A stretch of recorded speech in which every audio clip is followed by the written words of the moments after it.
ട്രംപിന് മുട്ടിടിക്കുന്നു എന്നുള്ള ചോദ്യം വിദേശകാര്യ വിദഗ്ധൻ പ്രൊഫസർ ജോസഫ് ആന്റണിയിലേക്കാണ്. സാർ, രണ്ട് ചോദ്യങ്ങൾ. ഒന്ന്, ഈ ചൈനയുടെ ഒരു മുൻകൈ, അല്ലെങ്കിൽ ചൈനീസ് പ്രസിഡന്റ് ഷീ ജിൻപിങ് ഞങ്ങളുണ്ട് കൂടെ എന്ന് പറഞ്ഞ് ഭാരതത്തെ സഹായിക്കാൻ വന്നതൊന്നുമല്ല എന്ന് നമുക്കറിയാം. അങ്ങനെ വല്ലാതെ അവരാരെയും സഹായിക്കുകയുമില്ല. ചരിത്രം നമ്മെ പഠിപ്പിക്കുന്നത് ഇവരെ നമ്പരുത് എന്ന് തന്നെയാണ്. നമുക്ക് നമ്മുടെ പിന്നിൽ ഉണ്ടല്ലോ, പിന്നിൽ നിന്ന് കുത്തിയ കഥ നമ്മുടെ മുന്നിലുണ്ട്.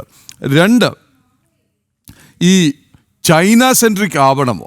ലോകക്രമം മാറുമ്പോൾ അത് ചൈന സെൻട്രിക്കായി ചൈനയെ മാത്രം ആശ്രയിച്ച് മുന്നോട്ട് നീങ്ങുന്നൊരു അവസ്ഥ. മൂന്ന്, ചൈന വന്നത് ഒരു SOS എന്ന് തന്നെ പറഞ്ഞുകൂടെ? ചൈനയ്ക്ക് മനസ്സിലായി US-ഉം ഭാരതവും ചേർന്ന് ഒരുക്കുന്ന കെണിയിലേക്ക് ചൈന വീണുകൊണ്ടേയിരിക്കുകയാണെന്ന്. US-ഉം ഭാരതവും ചേർന്ന് അവിടെ നിക്ഷേപിച്ചിരുന്ന ആപ്പിൾ അടക്കമുള്ള ഭീമന്മാരുടെ വലിയ വലിയ സപ്ലൈ ചെയിനുകൾ അവിടെ നിന്ന് പുറത്തേക്ക് കൊണ്ടുവരികയാണ്. മേക്ക് ഇൻ ഇന്ത്യ എന്നുള്ള ഭാരതത്തിൻ്റെ നയത്തിനോടനുബന്ധിച്ച് കമ്പനികൾ ഭാരതത്തിലേക്ക് വന്നു തുടങ്ങിയിരിക്കുന്നു. ഈ ഞെരുക്കത്തിൽ ചൈന പെടുന്നുവെന്ന് ചൈനയ്ക്ക് മനസ്സിലായി. അപ്പോൾ തുറന്ന് പറഞ്ഞിരിക്കുകയാണ്, അല്ലാതെ ഞങ്ങൾ കൂടെ നിൽക്കാം എന്നല്ല പറഞ്ഞിരിക്കുന്നത്. ഭാരതവും US-ഉമായി ഉണ്ടാക്കുന്ന കരാറുകൾ ചൈനയ്ക്ക് കൂടി ഭീഷണിയാവുന്നു എന്ന് തുറന്നു പറഞ്ഞു എന്ന് വേണം നമുക്ക് മനസ്സിലാക്കാൻ. ഈ വാർത്ത റിപ്പോർട്ട് ചെയ്തത് ബ്ലൂംബർഗ് എന്ന വാർത്താ ഏജൻസിയാണ്. അങ്ങനെ ചൈന നിൽക്കക്കള്ളി ഇല്ലാതെ ഒന്ന് കൈനീട്ടി എന്ന് വേണ്ടേ കരുതാൻ? ഒന്ന്. രണ്ട്, ചൈനയെ മാത്രം ആശ്രയിക്കാമോ? ശ്രീ പ്രദീപ് സൂചിപ്പിച്ചതുപോലെ ആഗോള ലോകക്രമം പല നിലകളിൽ മാറിക്കൊണ്ടിരിക്കുകയാണ്. ആഗോള ലോകക്രമം മാറുന്നതിൻ്റെ ഏറ്റവും പ്രധാനപ്പെട്ട കാരണം ആഗോള സാമ്പത്തിക രംഗത്ത് ഉണ്ടായിക്കൊണ്ടിരിക്കുന്ന മാറ്റം കൊണ്ടുകൂടിയാണ്. ആഗോള സാമ്പത്തിക രംഗത്ത് ഉണ്ടായിക്കൊണ്ടിരിക്കുന്ന മാറ്റത്തെ സാമ്പത്തിക ശാസ്ത്രജ്ഞർ ഡീഗ്ലോബലൈസേഷൻ എന്ന വാക്കുകൊണ്ടാണ് ഉദ്ദേശിക്കുന്നത്. അതായത് ഗ്ലോബലൈസേഷന് എതിരായി സഞ്ചരിക്കുന്ന സാമ്പത്തിക ശാസ്ത്രം എന്നാണ് അതിനെക്കുറിച്ച് നമുക്ക് വളരെ ലളിതമായി പറയാൻ കഴിയുന്നത്. ആ ഡീഗ്ലോബലൈസേഷൻ്റെ ഏറ്റവും ശക്തനായ വക്താവ് കൂടിയാണ് ട്രംപ്. അതുകൊണ്ടാണ് അദ്ദേഹം ഈ പറഞ്ഞ തരത്തിൽ ലോകത്തിനെതിരായിട്ടുള്ള വ്യാപാര യുദ്ധം അല്ലെങ്കിൽ ചുങ്കയുദ്ധം തുടങ്ങിയിരിക്കുന്നത്. അമേരിക്കയുടെ തന്നെ ഒരു പഴമൊഴിയുണ്ട്, നിങ്ങളുടെ കയ്യിലുള്ളത് ഒരു ചുറ്റികയാണെങ്കിൽ നിങ്ങളുടെ മുന്നിലുള്ള എല്ലാ പ്രശ്നങ്ങളും നിങ്ങൾക്കൊരു ആണിയായി തോന്നും എന്ന് പറയും. അതായത് അമേരിക്ക നേരിടുന്ന പ്രശ്നങ്ങളെ മുഴുവൻ ഈ ചുങ്കം ഉപയോഗിച്ചുകൊണ്ട് പരിഹരിച്ച് കളയാം എന്ന വളരെ തെറ്റായ ചിന്ത കൊണ്ട് അല്ലെങ്കിൽ വിശ്വാസത്താൽ നയിക്കപ്പെടുന്ന ഒരു പ്രസിഡൻ്റാണ് അമേരിക്കൻ പ്രസിഡൻറ്റ്. അദ്ദേഹത്തെ ഉപദേശിക്കുന്നത്, അദ്ദേഹത്തിൻ്റെ ട്രേഡ് കാര്യങ്ങളിലെ ഉപദേഷ്ടാവെന്ന് പറയപ്പെടുന്നത് പീറ്റർ നവാരോ എന്ന് പറയപ്പെടുന്ന ഒരു സാമ്പത്തിക ശാസ്ത്രജ്ഞനാണ്. അദ്ദേഹത്തിൻ്റെ സാമ്പത്തിക ശാസ്ത്ര ധാരണകളെക്കുറിച്ച് വളരെ വലിയ അഭിപ്രായ വ്യത്യാസങ്ങളുണ്ട്. അതിന് ഏറ്റവും പ്രധാനപ്പെട്ട കാരണം അദ്ദേഹത്തെ ചിലർ വിളിക്കുന്നത് ഒരു ഫേക്ക്, അതായത് വ്യാജ സാമ്പത്തിക ശാസ്ത്രജ്ഞൻ എന്നാണ്. അതിൻ്റെ കാരണം അദ്ദേഹം ഈ ചൈനയെക്കുറിച്ചും ചൈനയുടെ വരവിനെക്കുറിച്ചും ചൈന അമേരിക്കയുമായി ഉണ്ടാകാൻ പോകുന്ന യുദ്ധങ്ങളെക്കുറിച്ചൊക്കെ സാമ്പത്തിക രംഗത്തുണ്ടാകാൻ പോകുന്ന യുദ്ധങ്ങളെക്കുറിച്ചൊക്കെ പുസ്തകങ്ങൾ, രണ്ട് പ്രധാനപ്പെട്ട ഗ്രന്ഥങ്ങൾ 2006 2011 എഴുതിയ വ്യക്തിയാണ്. ഈ പുസ്തകങ്ങളിലൊക്കെ അദ്ദേഹം ഒരു സാമ്പത്തിക ശാസ്ത്രജ്ഞൻ, പ്രമുഖനായ സാമ്പത്തിക ശാസ്ത്രജ്ഞൻ്റെ അഭിപ്രായം എന്നുള്ള നിലയ്ക്ക് കോട്ട് ചെയ്തിട്ടുണ്ട്. അദ്ദേഹത്തിൻ്റെ പേര് റോൺ വാര എന്നാണ്. റോൺ വാര. അപ്പോൾ ഇദ്ദേഹത്തിൻ്റെ അഭിപ്രായത്തിൽ ഇന്നതൊക്കെ സംഭവിക്കും, ലോക സമ്പദ് വ്യവസ്ഥയിൽ ഇങ്ങനെ സംഭവിക്കും, അമേരിക്കയും ചൈനയും തമ്മിലുണ്ടായിരിക്കുന്ന സാമ്പത്തിക രംഗത്ത് ഇന്നതിനൊക്കെ സംഭവിക്കും എന്നുള്ള തരത്തിൽ നിരവധി തവണ കോട്ട് ചെയ്തുകൊണ്ട് അദ്ദേഹത്തിൻ്റെ പുസ്തകത്തിൽ കോട്ട് ചെയ്യുന്നുണ്ട്. അപ്പോൾ സ്വാഭാവികമായിട്ടും മറ്റ് സാമ്പത്തിക ശാസ്ത്രജ്ഞർ ഇങ്ങനെ ഒരു റോൺ വാര എന്ന് പറയുന്ന ഒരു സാമ്പത്തിക ശാസ്ത്രജ്ഞൻ ഉണ്ടോ എന്നുള്ള ഗൗരവമായ അന്വേഷണം നടത്തിയപ്പോൾ അവർക്ക് മനസ്സിലായി ഈ റോൺ വാര എന്ന് പറയുന്ന ഒരു സാമ്പത്തിക ശാസ്ത്രജ്ഞൻ ഇല്ല. അങ്ങനെ ഒരു വിമർശനം ഉന്നയിച്ചപ്പോൾ പീറ്റർ നവാരോ പറഞ്ഞത്, ഈ റോൺ വാര എന്ന് പറയുന്ന ഒരു സാമ്പത്തിക ശാസ്ത്രജ്ഞൻ യഥാർത്ഥത്തിലില്ല, എൻ്റെ പേര് ഒന്ന് തിരിച്ചിട്ടുകൊണ്ട് ഞാൻ എൻ്റെ തന്നെ അഭിപ്രായങ്ങളെ വിവരിക്കുകയായിരുന്നു എന്നാണ് പറഞ്ഞത്. എന്ന് പറഞ്ഞാൽ ഈ സത്യസന്ധമായി ഒരു ആശയഗതി പോലും അവതരിപ്പിക്കാനുള്ള ധീരതയില്ലാത്ത, കഴിവില്ലാത്ത ഒരു വ്യക്തിയാണ് പീറ്റർ നവാരോ. അദ്ദേഹമാണ് വാസ്തവത്തിൽ ട്രംപിൻ്റെ ബുദ്ധി ഉപദേശകൻ. ഇപ്പം നമുക്കറിയാം, ഇവിടെ മേരി ജോർജിനെ പോലെയുള്ള സാമ്പത്തിക ശാസ്ത്രജ്ഞകളുണ്ട്. ഈ അന്തർദേശീയ തലത്തിൽ അന്തർദേശീയ വ്യാപാരത്തെ സംബന്ധിച്ച് ഏറ്റവും സമഗ്രമായി പഠിച്ചിട്ടുള്ള ഒരു അമേരിക്കൻ സാമ്പത്തിക ശാസ്ത്രജ്ഞനാണ് പോൾ ക്രഗ്മാൻ എന്ന് പറയുന്നത്. ആ പോൾ ക്രഗ്മാൻ അദ്ദേഹത്തിൻ്റെ ആ പഠനങ്ങളെ അടിസ്ഥാനപ്പെടുത്തി സാമ്പത്തിക ശാസ്ത്രത്തിനുള്ള നൊബേൽ സമ്മാനം വരെ ലഭിച്ചിട്ടുള്ള ആളാണ്. അദ്ദേഹം ഇദ്ദേഹത്തിൻ്റെ ഈ തലതിരിഞ്ഞ ഈ ചുങ്കം ഉപയോഗിച്ചുകൊണ്ട് അമേരിക്കൻ സമ്പദ് വ്യവസ്ഥയെ ശരിയാക്കി കളയാം എന്ന് പറയുന്ന ചിന്താഗതിയെ അതിനിശിതമായി വിമർശിച്ചു കൊണ്ടിരിക്കുന്ന ആളാണ്.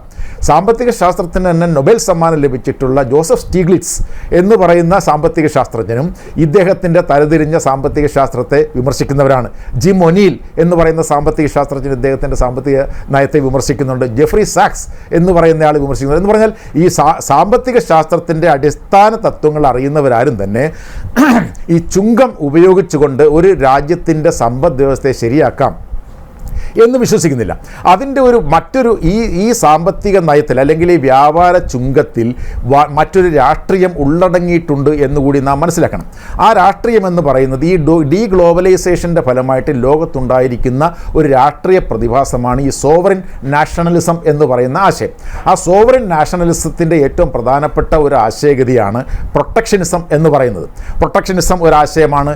ആഗോള രാഷ്ട്രീയ അന്തർദേശീയ സ്ഥാപനങ്ങളെ അംഗീകരിക്കാതിരിക്കൽ, അതിൽ നിന്ന് പുറത്തു പോകൽ മറ്റൊരു ആശയമാണ്. അപ്പോൾ ഈ തരത്തിൽ അതിൻ്റെ ഏറ്റവും പ്രധാനപ്പെട്ടത് ഈ പ്രൊട്ടക്ഷനിസം എന്ന് പറയുന്ന ആശയമാണ്. ആ പ്രൊട്ടക്ഷനിസം എന്ന് പറയുന്ന ആശയത്തിൻ്റെ ഒരു അടിസ്ഥാനത്തിലാണ് വാസ്തവത്തിൽ ഈ ലോകത്തിൻ്റെ ഉൽപ്പന്നങ്ങളുടെ എല്ലാം മുകളിൽ ഉപരോധങ്ങൾ ഏർപ്പെടുത്തുക, പിന്നെ അതുപോലെ തന്നെ ഈ ആൻറ്റി ഇമിഗ്രേഷൻ പോലെയുള്ള നയങ്ങൾ, ഇന്ത്യക്കാരൊന്നും ഇനി വേണ്ട, ഈ ഇന്ത്യക്കാരായിട്ട് ഈ H1B വിസ പോലെയുള്ള കാര്യങ്ങളുമായി വന്നു നിൽക്കുന്ന ആളുകളുടെ കുഞ്ഞുങ്ങൾ അമേരിക്കയിൽ ജനിച്ചാൽ പോലും അവർക്ക് പൗരത്വം കൊടുക്കില്ല. ഈ പറഞ്ഞ തരത്തിലുള്ള നയങ്ങളെല്ലാം ഈ പറഞ്ഞ ഈ ആശയഗതിയുടെ ഫലമായിട്ട് വന്നതാണ്. അപ്പോൾ അങ്ങനെ ചിന്തിക്കുന്ന ഒരു ഭരണാധികാരിയാണ് വാസ്തവ ട്രംപ് ഇപ്പോൾ തെറ്റായിട്ട് വിചാരിച്ചു വെച്ചിരിക്കുന്ന മറ്റൊരു വളരെ പ്രധാനപ്പെട്ട അപകടകരമായ കാര്യം, അദ്ദേഹം ശ്രമിക്കുന്നത് മേക്ക് അമേരിക്ക ഗ്രേറ്റ് അഗെയിൻ എന്ന് പറഞ്ഞുകൊണ്ടാണല്ലോ. അപ്പോൾ അദ്ദേഹം ഇപ്പോൾ ചിന്തിക്കുന്നത് വാസ്തവത്തിൽ അമേരിക്ക ഒരു ആഗോള ഗ്ലോബൽ എംപയറാണ്. ആഗോള സാമ്രാജ്യമായി അമേരിക്ക മാറിയിരിക്കുന്നു. അങ്ങനെ മാറിയ ആഗോള സാമ്രാജ്യമായി മാറിയ അമേരിക്കയുടെ ആഗോള ചക്രവർത്തിയാണ് ഞാൻ. അതുകൊണ്ട് ഞാൻ പറയുന്നതനുസരിച്ച് എല്ലാവരും അനുസരിച്ചു കൊള്ളണം എന്നുള്ള ചിന്തയിലേക്ക് അദ്ദേഹം പോകുന്നത് കൊണ്ടാണ് അദ്ദേഹം പറഞ്ഞത്, ഞാൻ ഡെൻമാർക്കിൻ്റെ കയ്യിലുള്ള ഗ്രീൻലാൻഡ് ഞാൻ എടുക്കാൻ പോവുകയാണ്, പനാമ എന്ന് പറയുന്ന രാജ്യത്തിൻ്റെ കയ്യിലുള്ള പനാമ കനാൽ ഞാൻ എടുക്കാൻ പോവുകയാണ്, പലസ്തീൻ എന്ന് പറയുന്ന പ്രദേശത്തെ ഞാൻ എടുത്തുകൊണ്ട് അത് വിനോദ വിശ്രമ കേന്ദ്രമാക്കാൻ പോവുകയാണ്, ഈ അമേരിക്കയുടെ തൊട്ടടുത്ത് കിടക്കുന്ന കാനഡ ഞാൻ എടുത്ത് 51ാമത്തെ രാഷ്ട്രമാക്കാൻ പോവുകയാണ്. ഈ പറഞ്ഞ തരത്തിലുള്ള ചിന്തയിലേക്ക് ഒരു ഡെല്യൂഷൻ, ഈ ജെഫ്രി സാക്സിനെ പോലെയുള്ള ആളുകൾ പറയും, ഈ സ്വപ്നലോകത്ത് ജീവിക്കുന്ന ഒരു വ്യക്തിയായി ഇദ്ദേഹം മാറിയിട്ടുണ്ട്. അപ്പോൾ അങ്ങനെ ചിന്തിക്കുന്നതിൻ്റെ പിന്നിലും മറ്റൊരു വളരെ ശക്തമായ രാഷ്ട്രീയമുണ്ട് എന്നുള്ളതാണ് നമ്മൾ മനസ്സിലാക്കേണ്ട കാര്യം. ആ രാഷ്ട്രീയത്തിൻ്റെ ബലത്തിലാണ് ഇപ്പോൾ ആഗോളതലത്തിൽ ഈ ചുങ്കം എന്ന് പറയുന്നത് രണ്ട് തരത്തിൽ നമ്മൾ കാണണം. ഒന്ന്, നമുക്കറിയാം ഈ ഇന്ത്യ അമേരിക്കയിലേക്ക് നടത്തുന്ന വ്യാപാരത്തിൽ അമേരിക്കയിൽ എത്തുന്ന ഉൽപ്പന്നങ്ങൾക്ക് അവർ കുറച്ച് ചുങ്കമേ ഏർപ്പെടുത്തുന്നുള്ളൂ, എന്നാൽ അമേരിക്കയിൽ നിന്ന് ഇന്ത്യയിലേക്ക് വരുന്ന ഉൽപ്പന്നങ്ങൾക്ക് കൂടുതൽ ചുങ്കം ഏർപ്പെടുത്തുന്നുണ്ട് എന്ന് പറഞ്ഞുകൊണ്ട് വേണമെങ്കിൽ അമേരിക്കയ്ക്ക് പറയാം, ഞങ്ങളുടെ ഉൽപ്പന്നങ്ങൾക്ക് നിങ്ങൾ കൂടുതൽ ചുങ്കം ഏർപ്പെടുത്തുന്നുണ്ട്, ഞങ്ങൾ ചുങ്കം ഏർപ്പെടുത്തുകയാണ്. അത് അവരുടെ ആഭ്യന്തര സാമ്പത്തിക നയത്തിൻ്റെ ഭാഗമാണെന്ന് കരുതാം. അവിടെ നമുക്ക് അതിനോട് വലിയ അഭിപ്രായ വ്യത്യാസം ഒരു തരത്തിൽ പുലർത്തേണ്ട കാര്യമില്ല. എന്നാൽ എന്തടിസ്ഥാനത്തിലാണ് റഷ്യയിൽ നിന്ന് എണ്ണ വാങ്ങുന്നു, റഷ്യയിൽ നിന്ന് ആയുധം വാങ്ങുന്നു, ബ്രിക്സ് എന്ന് പറയുന്ന സംഘടനയിൽ ഇന്ത്യ അംഗമാണ്, അതുകൊണ്ട് നിങ്ങളുടെ മുകളിൽ പിഴപ്പലിശ ചുമത്തും എന്ന് പറയാനുള്ള അവകാശം ട്രംപ് എന്ന് പറയുന്ന ഒരു രാജ്യത്തിൻ്റെ ഭരണാധികാരിയായിട്ടുള്ള ആളിന് എങ്ങനെ കിട്ടി? അതെങ്ങനെ? ഒരു സ്വതന്ത്ര പരമാധികാര രാജ്യം ഏത് സംഘടനയിൽ ചേരണം, ഏത് രാജ്യങ്ങളിൽ നിന്ന് ഉൽപ്പന്നം വാങ്ങണം എന്നത് ആ രാജ്യത്തിൻ്റെ രാഷ്ട്രീയ തീരുമാനമാണ്. ആ ഒരു രാഷ്ട്രത്തിൻ്റെ ദേശീയ പരമാധികാരത്തെ വരെ ചോദ്യം ചെയ്യുന്ന തരത്തിലേക്ക് അദ്ദേഹം വന്നിട്ടുണ്ടെങ്കിൽ അദ്ദേഹം കരുതുന്നത് എനിക്ക് ഈ ലോകത്തിൻ്റെ രാഷ്ട്രീയത്തെ മുഴുവൻ നിയന്ത്രിക്കാൻ കഴിയും എന്ന് തെറ്റായി ചിന്തിക്കുന്നു എന്നുള്ളത് കൊണ്ടാണെന്ന് നമ്മൾ തിരിച്ചറിയണം. ഇവിടെയാണ് അദ്ദേഹത്തിന് വലിയ പിഴവുകൾ സംഭവിച്ചുകൊണ്ടിരിക്കുന്നത്. ലോകത്തൊട്ടാകെ ഇപ്പോൾ അദ്ദേഹത്തെക്കുറിച്ച് ഇപ്പോൾ യൂറോപ്യൻ യൂണിയൻ അമേരിക്കയുടെ വളരെ സഖ്യശക്തിയായി നിൽക്കുന്നതാണ്, ഇന്ത്യ അമേരിക്കയുടെ വളരെ സഖ്യമായി നിൽക്കുന്ന രാജ്യമാണ്. ലോകത്തൊട്ടാകെയുള്ള രാജ്യങ്ങൾ ഇപ്പോൾ അമേരിക്കയെ വിശ്വസിക്കാൻ കൊള്ളാത്ത ഒരു രാഷ്ട്രമായി മാറിയിരിക്കുന്നു അമേരിക്ക എന്ന സ്ഥിതിയിലേക്ക് എത്തിയിരിക്കുന്നു. അതുകൊണ്ട് തന്നെ ഇനി വരുന്ന ആളുകളിൽ ഒരുപക്ഷെ ട്രംപ് മാറിയാൽ പോലും ഈ അവിശ്വാസം അവിശ്വസ്തത അമേരിക്ക ട്രംപ് വന്നതിലൂടെ ഉണ്ടാക്കി വെച്ചിരിക്കുന്ന ഈ അവിശ്വസ്തത തിരിച്ച് കൊണ്ടുവരാനായിട്ട് കഴിയാത്ത സാഹചര്യത്തിലേക്ക് വന്നിരിക്കുന്നു. ഇതാണ് ഇപ്പോഴുണ്ടായിരിക്കുന്ന ഒരു രാഷ്ട്രീയം. അതിൻ്റെ ആ രാഷ്ട്രീയമാണ് നമ്മളിപ്പോൾ കാണാൻ തുടങ്ങുന്നത്. ഒന്ന്, ചൈനയിലേക്കുള്ള സഞ്ചാരം. അത് ശ്രീ പ്രദീപ് സൂചിപ്പിച്ച പോലെ നമ്മൾ മനസ്സിലാക്കേണ്ടത്, ഞാൻ പറഞ്ഞു ഈ ആഗോള രാഷ്ട്രീയം മാറുകയാണ്. എങ്ങനെ മാറുന്നു രാഷ്ട്രീയം? ഞാൻ നേരത്തെ പറഞ്ഞു ഈ സോവറിൻ നാഷണലിസം എന്ന് പറയുന്ന ഒരു കോൺസെപ്റ്റ് ഉണ്ട് ഇൻ്റർനാഷണൽ പൊളിറ്റിക്സിലും. എന്താണത്? നമ്മൾ കാണേണ്ട ഒരു കാര്യം, ഇൻ്റർനാഷണൽ പൊളിറ്റിക്സിൽ ഈ പിന്നെ നിത്യമായ മിത്രമോ നിത്യമായ ശത്രുമോ ഇല്ല, ഉള്ളത് നിത്യമായ താല്പര്യങ്ങൾ മാത്രമാണ്. അവിടെയാണ് നമ്മൾ വളരെ പ്രധാനപ്പെട്ട ചില കാര്യങ്ങൾ മനസ്സിലാക്കേണ്ടത്. ഞങ്ങൾ പറയാറുണ്ട്, നിരന്തരം പറയാറുണ്ട് ഇൻ്റർനാഷണൽ പൊളിറ്റിക്സിൽ, you should not put all eggs in one basket. നിങ്ങളെല്ലാം കൊണ്ടും നിങ്ങൾ ഒരാളിൻ്റെ കൂടെ മാത്രം നിൽക്കരുത് എന്ന് പറയുന്ന തരത്തിലേക്ക് രാജ്യങ്ങൾ നിൽക്കണം. നമുക്കും ചിലപ്പോഴൊക്കെ പറ്റിപ്പോയ പിഴവുകൾ അവിടെയാണ്. ഈ അമേരിക്കയെ പരിപൂർണമായി വിശ്വസിച്ചുകൊണ്ട് ഈ ചൈന പോലുള്ള രാജ്യങ്ങൾക്കെതിരായ ചില നിലപാടുകളിലേക്ക് വരുന്നു എന്ന ചിന്ത ദ്യോതിപ്പിക്കുന്ന തരത്തിലേക്ക് കാര്യങ്ങൾ വന്നത് അവിടെയാണ്. ഇവിടെ നമ്മൾ കാണേണ്ട ഒരു കാര്യം, ചൈന എന്ന് പറയുന്ന രാജ്യം ഇന്ത്യയെ സഹായിച്ച് ഇന്ത്യയെ കൂടെ നിർത്തും എന്ന് വിശ്വസിക്കരുത്. അമേരിക്ക എന്ന് പറയുന്ന രാജ്യവും ഇന്ത്യയുടെ കൂടെ നിന്ന് ഇന്ത്യയെ സഹായിക്കുമെന്ന് വിശ്വസിക്കരുത്. അപ്പം നാം കാണേണ്ട കാര്യം ഈ റിയലിസ്റ്റ് പൊളിറ്റിക്സ് ആണ്. ചൈനയ്ക്ക് ചൈനയുടേതായ താല്പര്യം, അമേരിക്കയുടെ താല്പര്യം, ഇന്ത്യക്ക് ഇന്ത്യയുടേതായ താല്പര്യം. അപ്പോൾ ഈ താല്പര്യങ്ങൾ എങ്ങനെയൊക്കെ സംരക്ഷിക്കാം? നമുക്കറിയാം ചൈനയാണ് വാസ്തവത്തിൽ പാകിസ്ഥാനേക്കാൾ വലിയ വെല്ലുവിളി ഇന്ത്യക്ക്. കാരണം ഇന്ത്യ ചൈന അതിർത്തി തർക്കമുണ്ട്, ടിബറ്റിൻ്റെ തർക്കമുണ്ട്, വ്യാപാര കരാർ. നമ്മുടെ ഈ ഇന്ത്യയുടെ ആഗോള വ്യാപാര കരാറിൽ ഏറ്റവും അധികം വ്യാപാര കമ്മിയുള്ളത് ചൈനയുമായിട്ടാണ്. ബെൽറ്റ് റോഡ് ഇനിഷ്യേറ്റീവിൻ്റെ പ്രശ്നമുണ്ട്, ചൈനയുടെ സൗത്ത് ഏഷ്യയിലെ നയങ്ങളുടെ പ്രശ്നമുണ്ട്. അങ്ങനെ നിരവധിയായ പ്രശ്നങ്ങൾ. നമ്മുടെ ഐക്യരാഷ്ട്ര സംഘടനയിൽ സെക്യൂരിറ്റി കൗൺസിൽ മെമ്പർ ആകുന്നതിന് തടസ്സമായിട്ട് നിൽക്കുന്നത് ചൈനയാണ്. അപ്പോൾ ഈ തരത്തിലുള്ള നിരവധി പ്രശ്നങ്ങൾ, പാകിസ്ഥാനുമായിട്ടുള്ളതിൻ്റെ എത്രയോ കൂടുതൽ പ്രശ്നങ്ങളുള്ള രാജ്യമാണ് ചൈന. എന്നാൽ നമ്മൾ മനസ്സിലാക്കേണ്ട ഒരു കാര്യം, ഒരു രാജ്യത്തിന് അയൽ രാജ്യത്തെ മാറ്റിയെടുക്കാനായിട്ട് പറ്റില്ല, മാറ്റാൻ പറ്റില്ല. അയൽ രാജ്യം എന്നുള്ളതൊരു യാഥാർത്ഥ്യമാണ്. ചൈന യാഥാർത്ഥ്യമാണ്, പാകിസ്ഥാൻ യാഥാർത്ഥ്യമാണ്, മാലദ്വീപ് യാഥാർത്ഥ്യമാണ്, ബംഗ്ലാദേശ്, ഇതെല്ലാം യാഥാർത്ഥ്യമാണ്. അതുകൊണ്ട് നമ്മൾ ചെയ്യേണ്ടത് എന്താണ്? നമ്മൾ രാജ്യങ്ങൾ തമ്മിൽ പ്രശ്നങ്ങൾ ഉണ്ടാവാം, വ്യത്യസ്തങ്ങളായ താല്പര്യങ്ങൾ രാജ്യങ്ങൾക്കുണ്ടെങ്കിൽ, വ്യത്യസ്തങ്ങളായ പ്രത്യയശാസ്ത്രങ്ങളാൽ നയിക്കപ്പെടുന്ന രാജ്യങ്ങളുണ്ടെങ്കിൽ ആ രാജ്യങ്ങളുടെ താല്പര്യങ്ങളും വ്യത്യസ്തമാവും. ആ താല്പര്യങ്ങൾ സംഘട്ടനത്തിലേക്ക് പോകാതെ, സംഘർഷങ്ങളിലേക്ക് പോകാതെ, വെല്ലുവിളിയായിട്ട് ചലഞ്ചായിട്ട് എടുത്തുകൊണ്ട് അമേരിക്കയും ചൈനയുമാണല്ലോ ലോകത്തെ ഏറ്റവും വലിയ ശത്രു രാജ്യങ്ങളായിട്ട് നിൽക്കുന്നത്. ഈ അമേരിക്കയും ചൈനയും ശത്രു രാജ്യങ്ങളായിട്ട് നിൽക്കുമ്പോൾ തന്നെ ലോകത്തെ ഏറ്റവും അധികം വ്യാപാരം നടത്തുന്ന രണ്ട് രാജ്യങ്ങളാണ് അമേരിക്കയും ചൈനയും പരസ്പരം. അപ്പം നമ്മൾ മനസ്സിലാക്കേണ്ട കാര്യം, ഇതുപോലെ തന്നെ പ്രശ്നങ്ങളുണ്ട് ഇന്ത്യയും ചൈനയും തമ്മിൽ. ഞാൻ ഈ പറഞ്ഞ തരത്തിലുള്ള പ്രശ്നങ്ങളെല്ലാം ഉണ്ട്. ഈ പ്രശ്നങ്ങൾ നിൽക്കുമ്പോൾ തന്നെ നമുക്ക് സഹകരിക്കാവുന്ന നിരവധി മേഖലകളുണ്ട്. നമ്മൾ ആ ചൈന എന്ന് പറയുന്ന രാജ്യവുമായി സഹകരിച്ചുകൊണ്ടിരിക്കുകയായിരുന്നു. എന്നാൽ 2020 ഗാൽവൻ സംഭവം ഉണ്ടായതിനു ശേഷം നമ്മൾ എന്താ ചെയ്തത്? നമ്മൾ പറഞ്ഞു അവരുടെ ആപ്പുകളെല്ലാം നിർത്തണം, ചൈനയുടെ ഇൻവെസ്റ്റ്മെൻറ്റുകളെല്ലാം നിർത്തണം, ചൈനയുടെ ഇറക്കുമതികളെല്ലാം നിർത്തണം. ഈ തരത്തിൽ നമ്മൾ വളരെ തെറ്റായ ഒരു സമീപനത്തിലേക്ക് പോയി. എന്തുകൊണ്ട് തെറ്റായ സമീപനം പറയുന്നു ഞാൻ? ആ തെറ്റായ സമീപനം തെറ്റായിരുന്നു എന്ന് 2024 ഇന്ത്യയുടെ ഇക്കണോമിക് സർവേ റിപ്പോർട്ടിലും ഫിക്കിയുടെ ആവശ്യങ്ങളിലും CIA എന്ന് പറയുന്ന ചേംബർ ഓഫ് ഇന്ത്യൻ ഇൻഡസ്ട്രീസിലും അതുപോലെ തന്നെ ബാക്കിയുള്ള നീതി ആയോഗിൻ്റെ റിപ്പോർട്ടിലും എല്ലാം പറയുന്നതാണ്, ഇന്ത്യയുടെ വ്യവസായം, ഇന്ത്യയുടെ വാണിജ്യം, പ്രത്യേകിച്ച് ഇന്ത്യയുടെ ചെറുകിട വ്യവസായം, ഇതെല്ലാം മുമ്പോട്ട് പോകണമെങ്കിൽ ചൈനയുടെ ടെക്നോളജി വേണം.